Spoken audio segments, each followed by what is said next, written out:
চলছে বিশাল কর্মযজ্ঞ, নানা অবকাঠামো নির্মাণে ব্যস্ত শ্রমিকরা। ঢাকা সিলেট মহাসড়ক 6 লেনে উন্নীতকরণের কাজ চলছে পুরোদমে। বর্ষায় 4 মাস কাজ বন্ধ থাকলেও শুষ্ক মৌসুম শুরু হয়, ফের নির্মাণ কাজ চলছে সকাল সন্ধ্যা।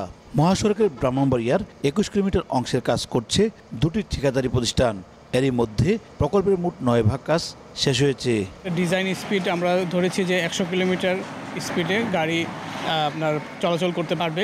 কম গতির গাড়ি এবং দ্রুত গতির গাড়ি তারা সেপারেট লাইনে থাকবে এবং তাতে দুর্ঘটনার প্রবণতা অনেক কমে যাবে। এই প্রজেক্ট হলে আমাদের দেশে এবং বিদেশের এইটার গুরুত্ব অনেক বেশি এবং এখানে উপকার ভোগীগুলোও অনেক বেশি হবে।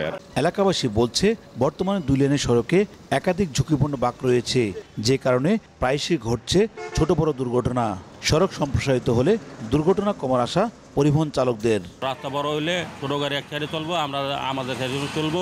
1 বাই রোড হইলে আমরা চালাইতে সুবিধা হইব, রোড গার্ডের রেস্টুরেন্ট কম হবে। 6 লেনে যদি এটি উন্নীত হয় তাহলে গাড়িগুলো নির্দিষ্ট লেনে চলাফেরা করতে পারবে এবং আমি মনে করি দুর্ঘটনা অনেকাংশেই কমে আসবে।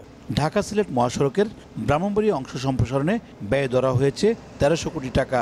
2028 সালের জুনে পুরো প্রকল্পের কাজ শেষ হওয়ার কথা রয়েছে। উজ্জ্বল চক্রবর্তী, সময় সংবাদ, ব্রাহ্মণবাড়িয়া।